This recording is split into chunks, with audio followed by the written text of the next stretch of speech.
ज्ञानेश्वरी प्रत्येक ओवीचा मराठीत अर्थ याचे सर्व व्हिडिओची प्लेलिस्ट डिस्क्रिप्शन बॉक्समध्ये दिली आहे। तरी आपला एखादा अध्याय किंवा एखादा व्हिडिओ पाहायचा राहिला असल्यास आपण प्लेलिस्ट उघडून सर्व व्हिडिओज पाहू शकता। तसेच येणारे सर्व नवीन व्हिडिओज पाहण्यासाठी आपण चॅनल सबस्क्राइब करू शकता। ज्ञानेश्वरीचे सर्व व्हिडिओज आपण जास्तीत जास्त शेअर करावेत, जेणेकरून सर्व लोकांना ज्ञानेश्वरी श्रवणाचा आनंद घेता येईल। अध्याय 17वा श्रद्धादी निरूपण योग भाग 2। मागील भागात आपण पाहिले की भगवंतांनी अर्जुनाला तू शास्त्रानुसार अनुकरण कर असे सांगितले। त्यामुळे अर्जुन शंकायुक्त होऊन देवाला प्रश्न विचारतो की देवा, तुम्ही म्हणता जीवाची शास्त्रा वाचून सुटका नाही, परंतु हे घडणे शक्य नाही, कारण शास्त्रे अनेक आहेत, त्यांची प्रत्येकाची मतेही निरनिराळी आहेत, त्यांच्यामध्ये एकवाक्यता नाही आणि ती कळण्याकरिता तीव्र बुद्धीची आवश्यकता आहे। आयुष्यही भरपूर पाहिजे, कारण शास्त्राध्ययनासाठी किती काळ लागतो हे निश्चित नाही। एकंदरीत हे सर्व दुर्लभच आहे। मग अर्जुन म्हणतो, एखाद्या अल्पबुद्धी पुरुषाने स्वतः शास्त्राभ्यास न करता दृढ श्रद्धेने शास्त्राचरणाने जर वागला तर त्या पुरुषाला पारमार्थिक कोणती गती मिळते हे मला समजावून सांगा। ओवी क्रमांक 51। श्रद्धा म्हणतील यासाठी पातेजो नये किरीटी, काय द्विजू अंत्यज घृष्टी अंत्यजू नो हे। गंगोदक जरी झाले तरी मध्य भांडा आले, ते घेऊ ये काही केले विचारी पा। चंदनु होय शीतळू परी अग्निसी पावे मेळू, तै हाती धरिला जाळू न शके काही। का किडाचिये आटतिये पुटी, पडिले सोळे किरीटी, घेतले चोखासाठी नागविना। तैसे श्रद्धेचे दळवाडे, आंगे कीर चोखडे, परी प्राणियांच्या पडे विभागी जय। अर्जुना, श्रद्धा म्हटली तरी तिच्यावर केवळ कार्यभाग साध्य होईल असा विश्वास धरू नये। अंतजाच्या संगतीने ब्राह्मणही अंत्यज म्हणजे भ्रष्ट होत नाही का? गंगेचे पाणी झाले तरी ते दारूच्या भांड्यातून आले तर ते घेता येईल का? विचार कर बरे। चंदन स्वभावतःच थंड आहे, परंतु जर त्याचा अग्नीशी संबंध आला तर त्याला हातात धरल्यावर हात भाजणार नाही का? किंवा हिनकस सोन्याच्या मुशीत चोख सोने पडले असतात, ते हिनकसच होईल ना। त्याला चोख सोने म्हणून घेतले तर नुकसान नाही का होणार?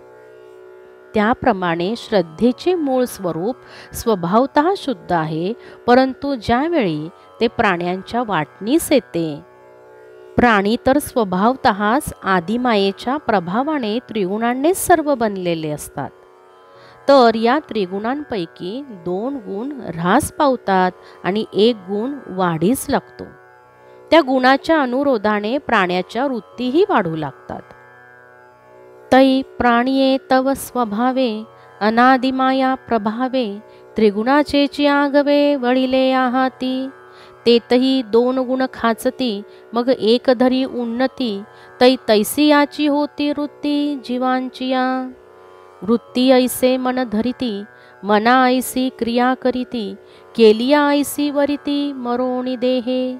बीज मोडे झाड होय, झाड मोडे बीजी सामाये, ऐसे निकल्प कोडी जाये, परी जाती न नशे।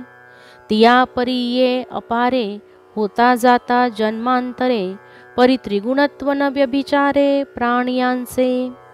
म्हणून प्राणियांच्या पैकी पडिली श्रद्धा अवलोकी, ते होय गुणासारिखी तिही यया। विपाये वाडे सत्वशुद्ध, तेव्हा ज्ञानासी करी साध, परी एका दोघे वोखद ये राहाती। जेव्हा त्रिगुणांपैकी 2 गुण ऱ्हास पावतात आणि 1 गुण वाढीस लागतो, त्या गुणाच्या अनुरोधाने प्राण्याच्या वृत्तीही वाढू लागतात। ते जीव वृत्तीप्रमाणे संकल्प करतात, संकल्पाप्रमाणे कर्म करतात आणि मेल्यावर केलेल्या कर्मानुसार देह स्वीकारतात. बीज नाहीसे होते आणि त्याचे झाड तयार होते. झाड वाळून जाऊन ते बीजात समाविष्ट होते. याप्रमाणे कोट्यावधी कल्पे जातात, पण झाडाची जात नष्ट होत नाही. याप्रमाणे ही असंख्य जन्मांतरे होतात, जातात, परंतु प्राण्याचे त्रिगुणत्व बदलत नाही. म्हणून प्राण्याच्या वाट्याला जी श्रद्धा येते ती त्याच्या गुणानुसार येते, हे तू ध्यानी घे. कदाचित जेव्हा शुद्ध सत्वगुण वाढतो आणि ज्ञानाचीच साधना करू लागतो, त्यावेळी या एका सत्वगुणाला दुसरे 2 गुण म्हणजे रज आणि तम मारक औषधे होतात. सत्वाचेनी आंग लगे ते श्रद्धा मोक्ष फळारी गे, तव रजतमौगे का पाराहती. मोडोणी सत्वाची त्राये, रजोगुण आकाशे जाये, तेव्हा तेची श्रद्धा होये कर्म केरसुनी. मग तमाची उठी आगी, तेव्हा तेची श्रद्धा भंगी, हो लागे भोगा लागी भलते या. सत्वगुणाच्या आश्रयाने ती श्रद्धा जी मोक्षफलापर्यंत पोहोचते, तेव्हा रज आणि तम या गुणांनी स्वस्थ का बरे राहावे. सत्वगुणाचे बळ नाहीसे करून रजोगुण जेव्हा उत्कर्ष पावतो, तेव्हा तीच श्रद्धा कर्मरूपी केर सरसकट झाडणारी केरसुणी होते आणि मग तमोगुणाचा वणवा उसळतो. तमोगुण अतिशय वाढतो तेव्हा हव्या त्या निषिद्ध विषय सेवनाकडे त्या श्रद्धेची प्रवृत्ती होते. एवं सत्वरजतमा वेगळी श्रद्धा सुवर्मा, नाही गा जीवग्रामा माझी यया.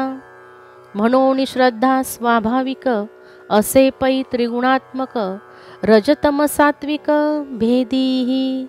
जैसे जीवनची उदक परी विशी होय मारक, का मिरया माझी तीख उसी गोड.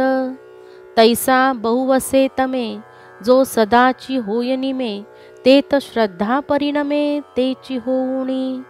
मग काजळा आणि मसी न दिसे विवंचा जैसी, तेवी श्रद्धा तामसी सिनी नाही.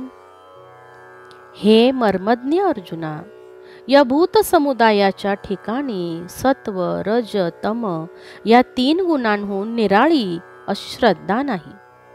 म्हणून स्वाभाविकरित्या श्रद्धा ही सत्व रज तम या प्रकारांमुळे त्रिगुणात्मक बनली आहे.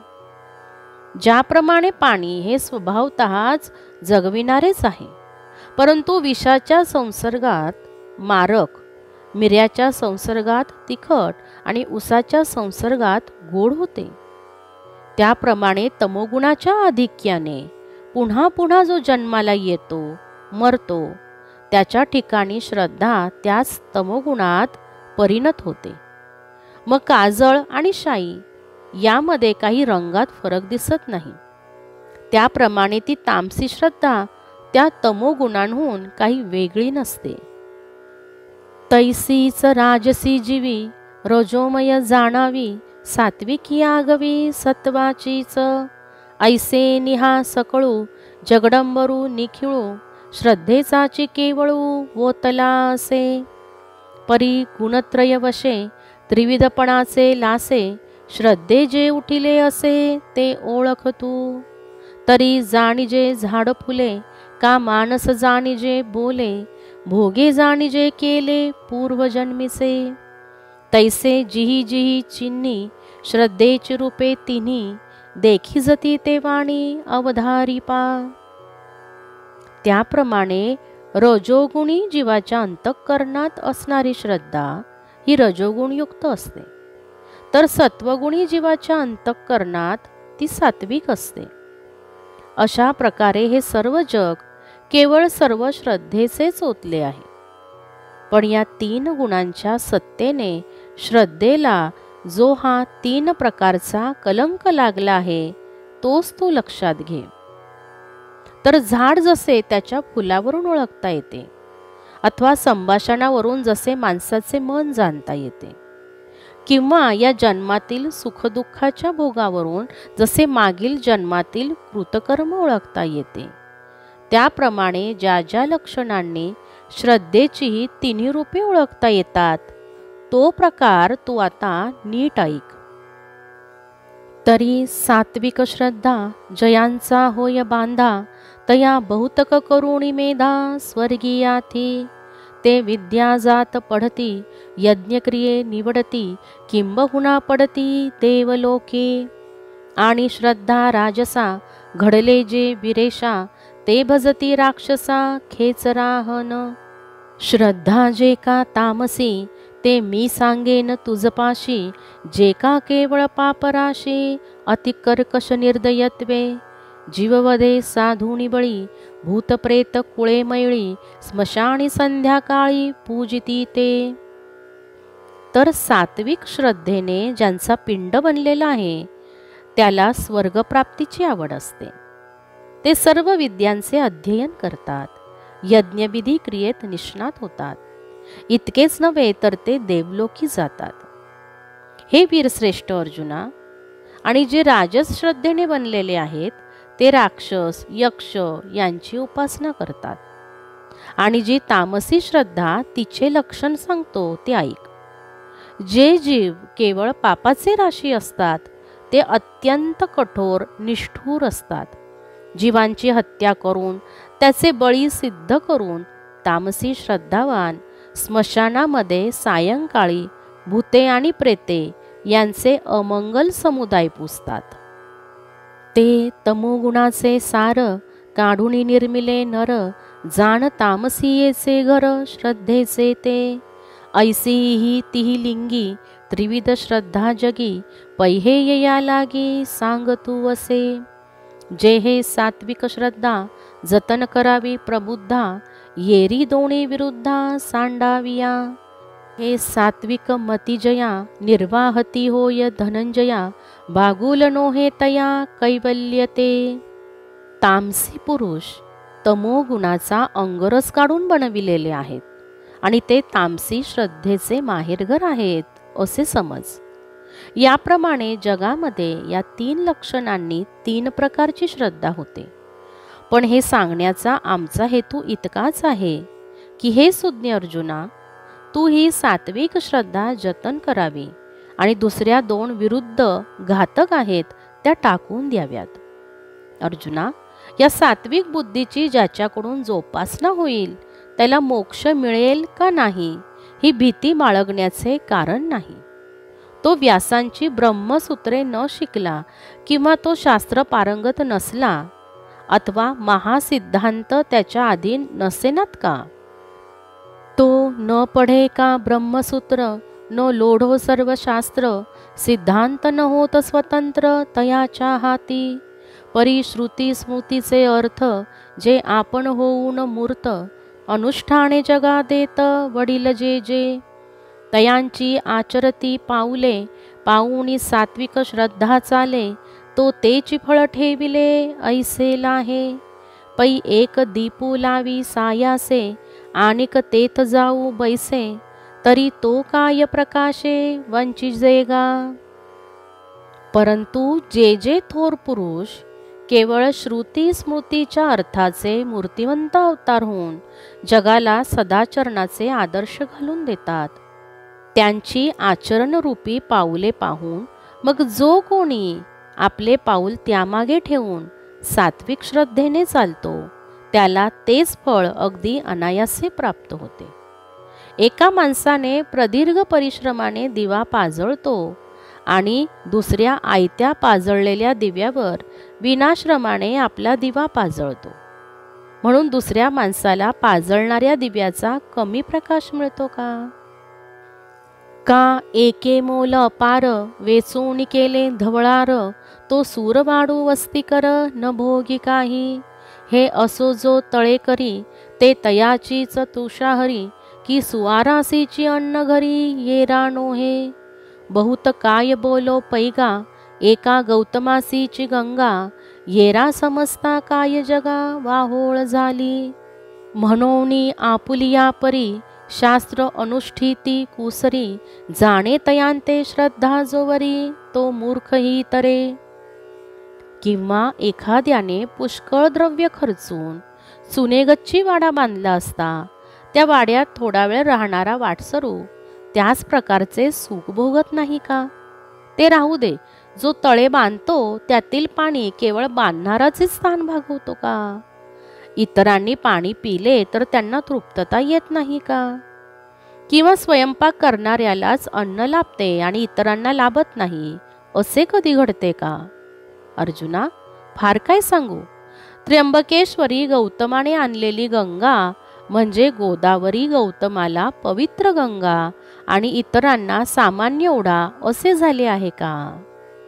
म्हणून जो आपल्या बुद्धीप्रमाणे शास्त्राचा मार्ग जाणतो, त्याचे आचरण कौशल्याने करतो, त्यांना जो श्रद्धाळू पसंत करतो, तो मूर्ख असला तरीही तो तरतो. ना शास्त्राचे निकीर नावे, खाकरोही नेनती जीवे, परी शास्त्रज्ञाही शिवे टेकोने दीती. वडिलांचिया क्रिया देखोणी वाती वाकुलिया, पंडिता डाकुलिया वाजविती. आपले निची आटोपे, धनित्वाचे नि दर्पे, साचची पाखांडाची तपे आदरीती. आपुलिया पुढिलांचिया, अंगी घालुनी कातिया, रक्तमांसा प्रणितया भरभरो. अथवा शास्त्राच्या नावाने आरंभ करण्याचेही जे जाणत नाहीत, इतकेच नव्हे परंतु शास्त्रज्ञाला आपल्या गावच्या सीमेला स्पर्श करू देत नाहीत, वडिलांच्या कार्याला जे उन्मत्तपणे वेडावतात आणि कुचेष्टेने टाळ्या वाजवितात, त्याच्या कार्याची हेटाळणी करतात, आपल्याच अभिमानाने आणि द्रव्याच्या घमेंडीने धर्मभ्रष्ट आचरण करतात, आपल्या आणि दुसऱ्याच्या अंगात शस्त्रे खुपसून रक्तमांसाने यज्ञपात्रे भरभरून देतात.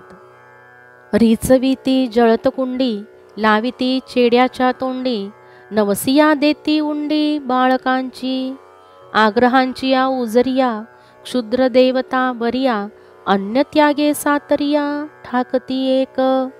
अगा आत्म परपिडा, बीज तमक्षेत्री सुहाडा, पेरिती मग पुढा तेची पिके. बाहू नाही आपुलिया, आणि नावे तेही धनंजया, न धरी होयतया समुद्री जैसे. ती रक्त मांसाने भरलेली पात्रे जळत्या अग्नीत ओततात, आपल्याला गांजणाऱ्या पिशाच्यांच्या तोंडात घालतात आणि आपल्या नवसाच्या देवतांना बालकांचे बळी देतात. क्षुद्र देवता श्रेष्ठ आहेत आणि त्याच्याकडून वर प्राप्तीच्या अट्टहासाने 7 दिवस अन्नत्याग करून राहतात. हे मित्रा, हे लोक आपल्या तमोगुण रूपी शेतात आत्मक्लेश आणि परपीडा देण्याचेच बीज पेरतात आणि मग तेथे तेच पीडा देणे हे बीज पिकते. अर्जुना, समुद्रातून स्वसामर्थ्याने तरुण जाता येत नाही आणि नावेचाही आधार घेत नाहीत. त्यांची समुद्रात अशी दुर्दशा होते. येथपर्यंत 100 ओव्या समाप्त झाल्या आहेत. यापुढील ओव्या आपण अध्याय 17 आणि भाग 3 यामध्ये पाहणार आहोत. राम कृष्ण हरी, राम कृष्ण हरी.